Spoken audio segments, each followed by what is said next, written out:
And don't pull a David and like have your GoPro on backwards. That was pretty awesome, wasn't it? Never letting him forget that, ever. Like, the lens only points one direction. Anyways, hi everyone. Welcome to Murphy's Law Garage. It's been a while, hasn't it? We have the Mustang here today.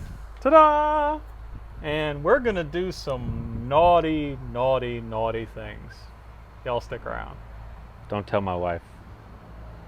Okay.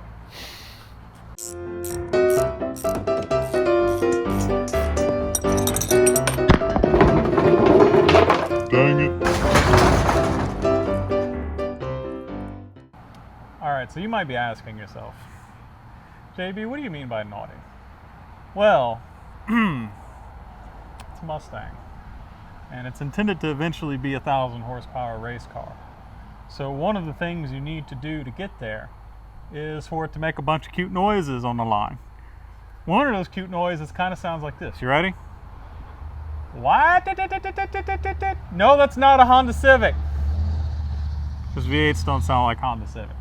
But what we're doing today is we're installing a two-step, MSD two-step on the Mustang. A trans brake will come eventually. We don't want to brake axles right now. Not that it probably would, because the tires we have on here are absolute garbage and having a lot of trouble hooking. So the very, very, very first thing we're going to do is we're going to get under the car, and I'm going to try to make the suspension more neutral so the the suspension works a little better. It's been goofy since it was aligned. And once that's done, I've got something else. Watch, come with me.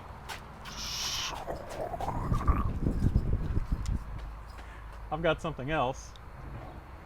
I've got this guy. Can you see that? It's going to be mirrored. I've got a draggy, and even though the Mustang can tell us a bunch of stats about itself, we're going to use the draggy to overlay video. That way you can actually see in real time the car 0 to 60 and G-force and quarter mile, so on and so forth. And our absolute pathetic attempt to get those tires to do something. So let's get to it. We're going to get under the back of the car. I'll probably turn the camera around and give it a little wiggle for you and let you see just how stiff it is right now. So, chunk of Mustang, 225 pound man. See how little that moves? That's a problem. If 225 pounds jumping on a trunk doesn't make that suspension articulate, I don't care how hard you hook the car, it's not going to do its job. So let me get underneath here. I'm going to turn some knobs, probably on time lapse, and then we'll come back and go take a hit with the draggy.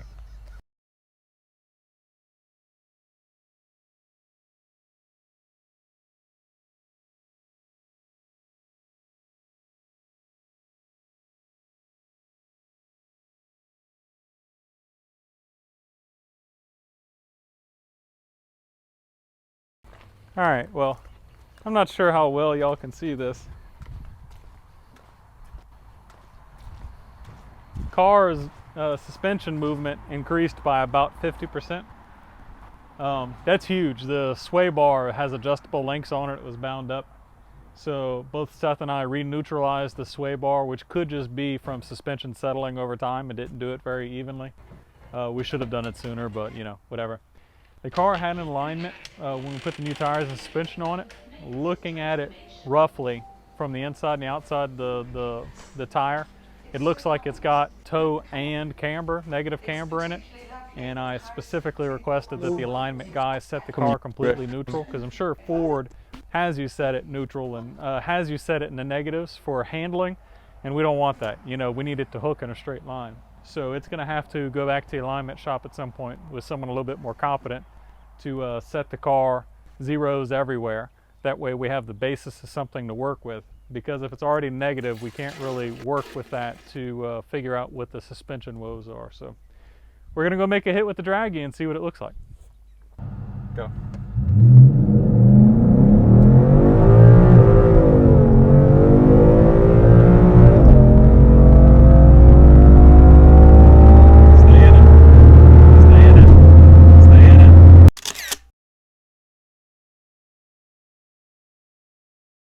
Well, all right, there you go. We drove to Mexico.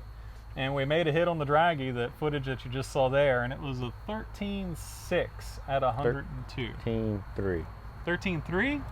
Yes. Oh, 13.3. Okay, 13.3 at 110 miles an hour. That car on the old tires without the suspension, I believe, did what? 12.5 at 111. He's reading off of an actual time slip from No Problem. So what was it? 12.5 at 111.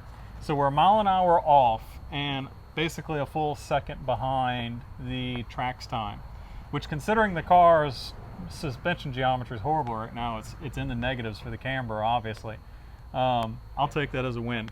Now, at least it gives us a good baseline for putting the two-step on and seeing what it's going to look like with the two-step, even though I promise you there's no chance in hell this car is hooking with these tires on the two-step. Well, let's do it anyways. Seth, I'm going to talk about this. She's dirty. A little bit, huh? A little bit. Yikes. Okay, so you see the two-step right here, our MSD two-step? Let's get that a little closer for you. Payow. Got our MSD two-step, and then we've got wiring harness laid on top of the motor. Basically, it's as simple as can be. It's not even side dependent. All we need to do is take these and intercept each of the coil pack wires. Let me make sure it doesn't get burnt on the exhaust. Intercept each of the coil pack wires, plug this harness in, get the trigger harness inside the vehicle so we can hook up a switch, and then get it working. But through the act of movie magic, let's get this connected. All right, and just like that, you can see how I've got all of the connectors in and wire managed so they're tucked up against the factory loom. Same thing on this side, they're all in. I've got it tucked behind the engine bay there on the firewall, loops down under. We've got our two-step box, double-sided adhesive tape to the top of the ABS pump so that it's nice and neat right here, and we can easily get to the two-step adjustment. Got some loom on these exposed wires running down. The harness to engage it, you can see it right here. Let's try to, there we go, right here going through the firewall. And then we've got Seth over here who just got the wires up to the top. Good job, Seth. And we're going to mount a switch in that little kick panel that's right there in the corner. We'll bring you back whenever it's wired up and we're doing our first test. All right, so we've got our switch here, which is ground referenced, wired up to this little kick panel right here, and all the wiring's up under the dash, nicely shrink wrapped and all that fun stuff. So we're gonna push it back, get it lined up, get all our tabs in the right place. Ta-da! Engage, disengage, two-step. Let's do a little wire management and we're gonna go give it a test hit. All right, it's all connected. Why don't you fire it up, Seth? Engage the two-step and see what it sounds like. Now we've got it at 1600 because that's as low as we can go and our only hope of hooking it. Matt, what does it sound like? Woo! Now, that would be no fun just listening to 4600. So let's go in here, grab this screw right there and go boop. That's 4600. Try that again, Seth.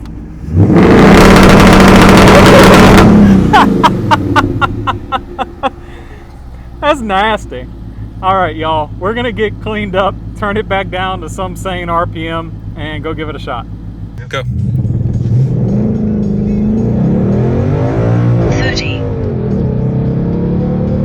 60,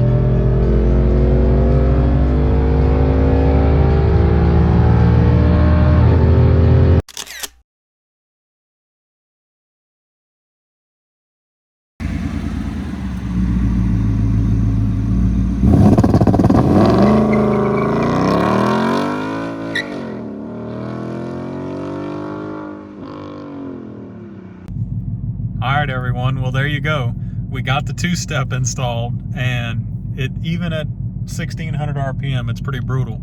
The tires can't hold on, and we had to do it in traction control to even have a chance of the car catching the tire speed back up to the vehicle speed. So Next thing we need to do is get the suspension neutral, which means a trip to the alignment shop again, and then, for Christ's sakes, we need better tires on this car. The tires, they're getting old now. They're about 2 years old, so it's starting to stiff up, and they weren't good to begin with. So hopefully that means 15-inch drag lights and drag radials.